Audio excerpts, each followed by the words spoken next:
बदलाव की आंधी आने वाली है। रजा पहलवी का बड़ा बयान, इस्लामिक रिपब्लिक को खत्म करने का समय आ गया है। ये सिर्फ एक बयान नहीं है, ये एक चुनौती है, एक चेतावनी है और शायद एक आने वाले तूफान की शुरुआत भी। म्यूनिख सिक्योरिटी कॉन्फ्रेंस के मंच से ईरान के पूर्व शाही परिवार के वारिस रजा पहलवी ने जो कहा, उसने पूरी दुनिया की राजनीति में हलचल मचा दी है। लेकिन सवाल है, क्या सच में ईरान में सत्ता बदलने वाली है? क्या 1979 की इस्लामिक क्रांति का अंत करीब है? और अगर ऐसा हुआ तो दुनिया पर इसका असर क्या होगा? आज हम इसी कहानी को गहराई से समझेंगे, एक एक परत खोलकर। 1979 जब ईरान की किस्मत बदल गई। ईरान कभी एक शाही देश था जहां शासन था शाह मोहम्मद रजा पहलवी का।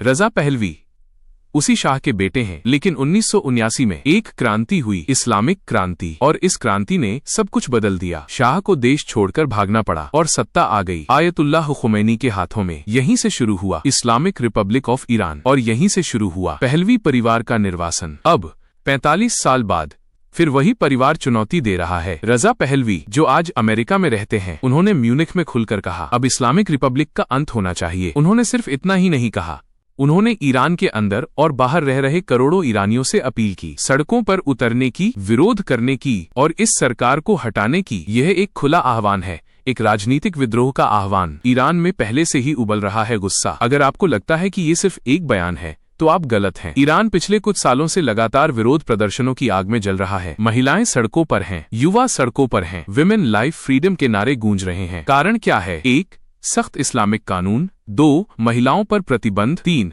आर्थिक संकट और बेरोजगारी, 4. सरकार का दमन। लोग अब डर नहीं रहे और यही सबसे बड़ा खतरा है किसी भी सत्ता के लिए। दुनिया भी अब खुलकर देख रही है। म्यूनिख सिक्योरिटी कॉन्फ्रेंस कोई साधारण मंच नहीं है, ये दुनिया का सबसे बड़ा सुरक्षा मंच है जहां अमेरिका, यूरोप, नेटो सब मौजूद रहते हैं। और इसी मंच से रजा पहलवी का ये बयान आना, ये एक संकेत है कि अब ईरान का मुद्दा सिर्फ ईरान का नहीं रहा, यह एक वैश्विक मुद्दा बन चुका है। अगर सरकार बदली तो क्या होगा, ये सबसे बड़ा सवाल है। अगर इस्लामिक रिपब्लिक खत्म होती है तो इसके असर सिर्फ ईरान तक सीमित नहीं रहेंगे, इसका असर होगा मिडिल ईस्ट की राजनीति पर, इजरायल और ईरान के रिश्तों पर, ऑयल मार्केट पर, तेल की कीमतें आसमान छू सकती हैं, वैश्विक सुरक्षा पर। लेकिन क्या ईरानी लोग पहलवी को चाहते हैं? ये भी एक बड़ा सवाल है। कुछ लोग उन्हें उम्मीद के रूप में देखते हैं, लेकिन कुछ लोग राजशाही की वापसी नहीं चाहते। वे लोकतंत्र चाहते हैं, न कि एक और राजा।